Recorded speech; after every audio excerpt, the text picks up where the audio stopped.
Drew, I see what you were doing. It was cute, but come on, run that money.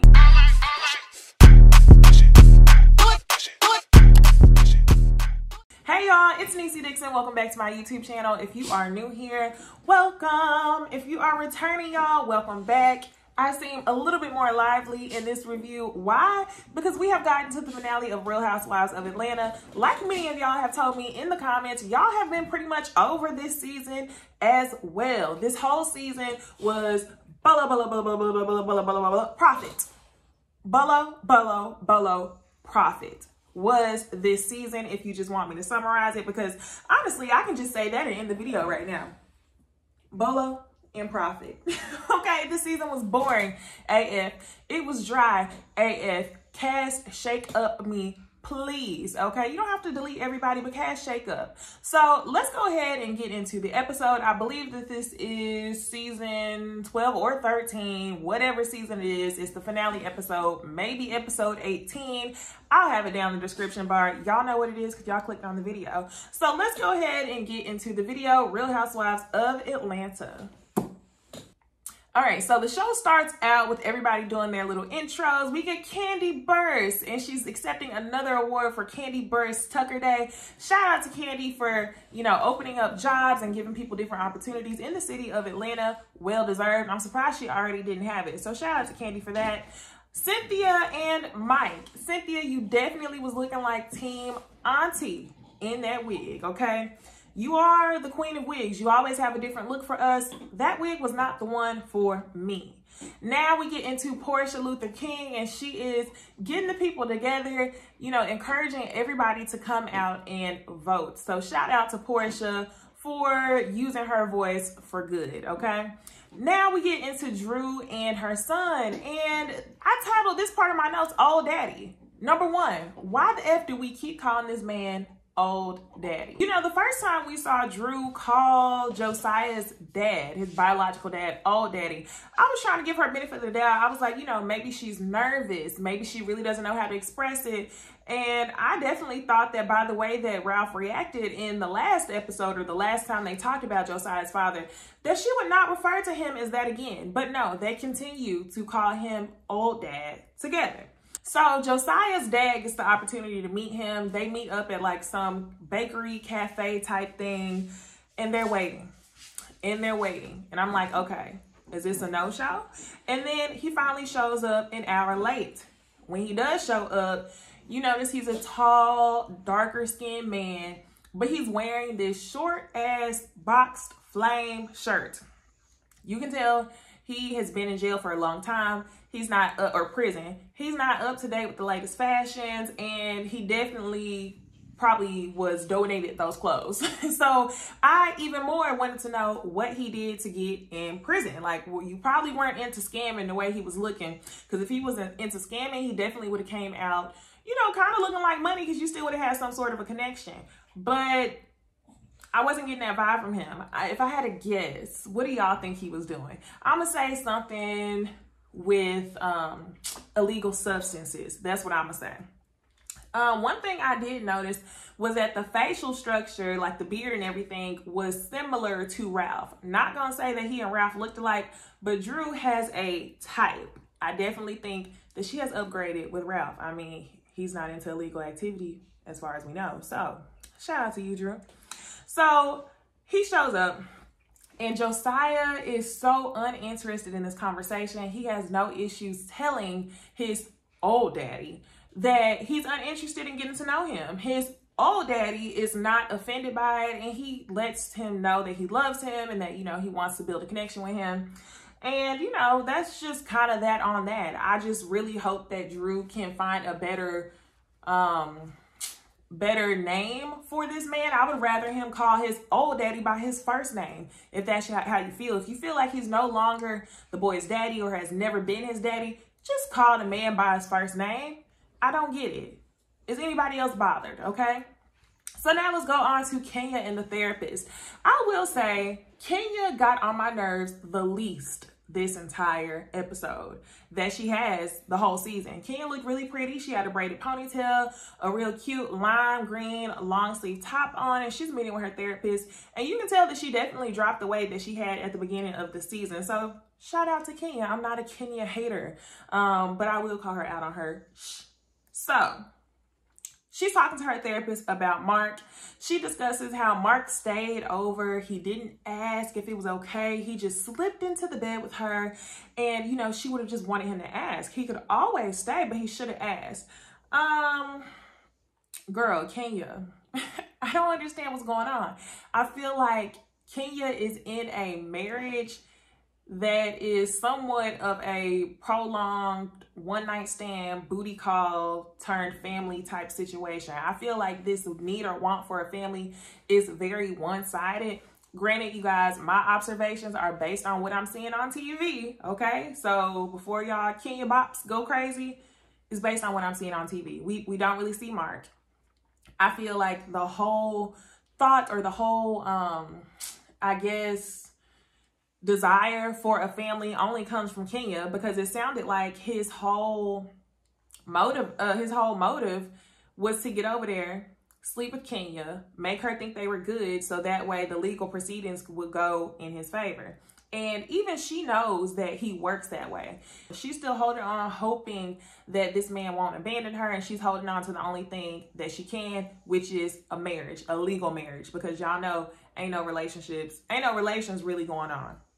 So she says in her confessional, she doesn't really know if Mark is being conditional. So Mark explained to her that whenever he showed up, he wasn't sure how he was going to feel. But now that he feels this way, you know, he's hoping that maybe they can work on something. So she kind of has a guard up with Mark. So she calls Mark in front of the therapist. Boop. You have reached the voicemail of. Let me call again. Boop. You have reached the voicemail of. Mark has blocked her. So then the therapist is like, do you know why he would have blocked you? And she basically says, well, this morning he was talking about what he wanted to do whenever he came back, all these requests for sex. And she explains to him like, hey, like we just got good yesterday, chill out. So as soon as Kenya told you that you basically weren't going to get anything, you blocked her. And that's the reason why I'm saying I feel like this is a prolonged like sexual relationship situationship that somehow turned into a marriage, okay? Kenya got her blessing, which was Brooklyn, but the relationship between Mark and Kenya, real weird. So she says in her confessional, you know, I don't want to deal with this anymore. Her therapist says, you're the only one who can stop this merry-go-round. And I'm sure her therapist gets paid to tell her that every week or however often she sees her, because anybody can tell Kenya that. You are the only one who has control of your situation. Candy even asked her, you'll see later on in the episode, why are you with him? For what? And Kenya was just like, I don't know. So she says in her confessional, you know, I'm going into 2021 happy. I'm not going to keep doing this. I'm just going to free myself. It is 2021. At the end of the episode, they do explain that Kenya has filed for divorce. But I feel like recently, since the show has aired, she's confirmed that they're trying to be a family again. So I guess Kenya was in the right spot so she can have that edit and make it seem like she was really going to free herself. But I don't think she has. And Kenya, I would love for you to free yourself. Please, just do it. I hope this isn't a storyline for you next season. And honestly, it would have been more entertaining this season if you talked about Mark rather than talking about Portia and Bolo the whole time. So now, y'all, let's go ahead and get into the Friendsgiving. Cynthia and Mal are preparing, and she talks about how it was initially supposed to be $100 gifts for White Elephant, and then they moved it up to $1,000. And whenever I heard $100, I was like, that's not really that much for this group of girls. But then whenever I heard $1,000, I was like, you tripping, because I would not buy a $1,000 gift for somebody I didn't like, didn't care if I was rich. And then for Drew to show up with the ish that she did show up with, y'all. So as Cynthia is preparing for this dinner, she starts getting all these people calling out. First person to do it is Latoya. She says that she doesn't want to deal with the drama. Y'all know what the drama is. I didn't do a review on last episode because I was pretty much just over Real Housewives of Atlanta. But the drama is Drew blaming Latoya for her daughter not having someone to christen her because Latoya apparently has relations with the prophet. If you ask me, I think it's dumb AF. I think Drew did a really good job at the beginning of the season. I really don't think she came on trying to get into reading competitions. I think that she came on trying to be friendly with everybody. She definitely made an effort to be friends with Portia. However, I don't think she was really trying to have beef with nobody until she showed her ass in these last few episodes. Number one, calling Latoya out for her drinking. Number two, going in on the prophet endless amounts of times after you already complained about the way that Kenya was going in on the Bolo situation. It really disappointed me because I really liked Drew. I thought that she could have been the most level-headed person until I saw her show her ass in the last couple episodes. And I hate to say it, I was siding with Kenya and Latoya this episode. I just have to say it. So Marlo cancels. Marlo tells Cynthia, yeah, I'm going to have my assistant come by and drop it off. Girl or boy, whoever watching the video, she had her nephew and another little girl come drop off the gift. I'm like, Marlo, girl, quit playing, okay? So Drew and Portia, they show up 3.5 hours late. And I'm with Kenya on this one. If they show up that late, F it. I'm just going to eat without them. And y'all know Candy don't play about her food. So yeah, they definitely should have got last and White Elephant. So they're handing out numbers. Drew and Portia are like, hey, we got number 1, we got number 2. And I'm like, dang. This is the old Portia that they be talking about where you really just sound blonde. So I thought that was funny, okay? They all get around. They start opening up gifts. I'm just going to go through the gifts and then we're going to get to the most important one at the end. So there's a Tiffany set from Cynthia. We get perfume and a Gucci bag from Portia, which was well over $1,000. She was sure to let everybody know. 10 bottles of some fancy champagne that I heard of, but I can't pronounce because it's out of my price range. That's from Mel. And Portia kept joking that this was definitely from the Bailey wine cellar. Candy, she has an iPhone 12 that she gives someone. Honestly, I wouldn't have even been pressed over the iPhone 12, but I mean, it was $1,000 and it was a brand new phone. Somebody else has $1,000 cash. Diamond earrings from Kenya that says it's valued at $5,000. They wanted to fact check her, and I'm assuming that it was valued at $5,000 because whenever they pulled out their phone, nobody disputed what she said. Next, what was it? Oh, Chanel. I already told y'all. The Chanel scarf and the brooch. It was super cute. And then we get to Kenya, who has the best number, and she chooses the last gift, or somebody takes Kenya's gift. Either way it goes, I don't know in what favor the Lord was working, as Drew would say, but Kenya picked out Drew's gift. It was a trio gift: big box, medium box, little box. So whenever she opens up the gift, it's a pet carrier, and inside the pet carrier is the wig that Kenya was calling, or Latoya was calling, a pet on top of Drew's head. I thought it was funny. I thought that it was another one of Drew's stunts, kind of like, oh, you're my biggest fan, here's my autograph. So good job, Drew. But girl, where's the $1,000 gift? Like, I get that you wanted to turn this into a read session, but we have not forgotten that you still owe us $1,000. And even Portia knew that it was messed up, because Portia looked at her and was like, you still gonna give her $1,000, right? And Drew was like, that's $1,000 worth of hair. Nobody wants it, Drew. Trust. I was rooting from you from the beginning because I really hate how Kenya kept coming up with all these animal nicknames and stuff. Why the F do you keep digging at this girl by coming up with animal stuff? Oh, she's a stray, pet on her head. And then she even said something this episode. I wish I would have took note of exactly what she said, but she brought something up this episode as well. So it's the pet carrier, and then it's a donation to one of the, you know, nonprofit animal things. And the donation was only $100. I would have been looking at it a little bit different if the donation was for $1,000.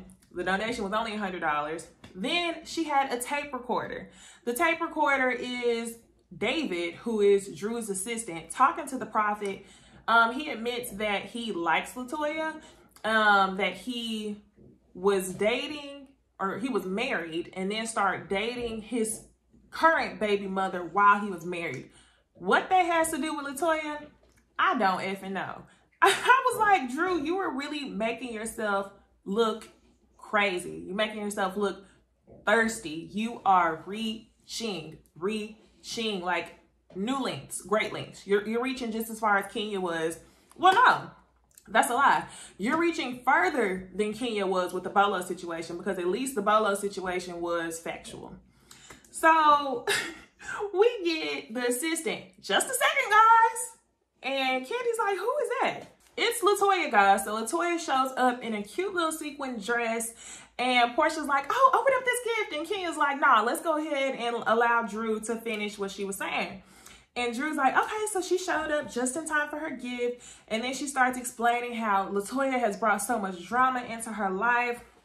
And Candy was like, what you're not understanding is, and y'all know when Candy get mad, she started talking like this. If he wanted to, he was a grown man, so he could. Candy was doing all that. Drew started talking back. But what I'm saying is, and I'm like, I'm so tired of y'all. Can we make this a one-part reunion? Because I'm done with y'all, okay? So they start arguing. This is whenever Drew's one-liner that they've been showing for the entire second half trailer comes out, and she says, you weren't looking for da-da-da, you were looking for some pain, okay? You weren't looking for Christ, or you weren't looking for the Lord or something, you was looking for some pain. Well, your husband's out here looking for some new cat because yours is all dried up, and that's why he's trying to bag chicks like me in Florida. And y'all, you know, I really hate to say it, but I was here for all of it, LaToya. The only thing I was not here for was you jumping on Cynthia's couch. You definitely would have been dragged off that couch. If I was Cynthia, Drew wouldn't have even had to get to you. You would have been dragged off the couch and escorted out. So she's calling, Drew is calling her a whore and all this other stuff. It's just some BS, honestly. Drew and LaToya, not Drew and LaToya, Kenya and LaToya walk away and start stealing Drew's champagne. I don't blame you one bit. Ain't no way you're gonna come in here with this dusty ass wig, a pet carrier, a $100 donation to a nonprofit, and a tape recorder. Girl, what? Why didn't you just play the recording on your phone? What is this, 1995? So, yeah, whatever. LaToya comes back. She throws a wig at Drew. Drew stands up, starts to fight. Security starts trying to break it up and everything like that. So LaToya and Kenya end up leaving, and as they walk outside, the carolers start walking up singing Christmas songs. And it's so funny because, like, how ironic the timing that they show up to this Friendsgiving and them girls was in there really about to all out fight. So they show the finale screens. They let us know that Kenya has officially filed for divorce. Drew says that Josiah's dad has been building a relationship with him. I doubt it. He's probably been trying. Portia is still doing her social justice thing. She's back eating meat. When is she not, y'all? Candy is doing her acting thing on The Shy, and Cynthia and Mike are going to look for a house in where is it at? Cynthia and Mike are gonna look for a house in Atlanta, and Mike is gonna be there full time. So all in all, y'all, this season was pretty boring. It was bolo, profit. And another thing that I did not like was at the end wrap up, it was only 5 people who they gave us reviews on or recaps on. And y'all had a steady cast of like 10 females the whole season. And you would think with so many women that, you know, different storylines would be carried, but none of that happened. I'm highly disappointed with Real Housewives of Atlanta. I've been watching since the beginning. This was the worst season of Real Housewives of Atlanta. So I hope y'all do something. And it's not necessarily just the cast. It's production, the way it was edited. I know that there were different storylines that we really didn't know that much about. So it's like, y'all could have spent time somewhere else. That's why my last review for this show was only 8 minutes. And the week after that, I didn't feel like reviewing. So I'm going to keep up with the reunions. I'll probably do live. So y'all tell me what y'all think about that. But you guys, without further ado, I'm going to go ahead and end this video. Like, comment, subscribe if you like this video. Share it with your friends. Comment below, because I want to talk to y'all and see if it's just me. Were y'all team Drew and then all of a sudden y'all flipped over because Drew was on some bullshit? Y'all tell me what y'all think about this season, and I will see y'all in the next video. Bye.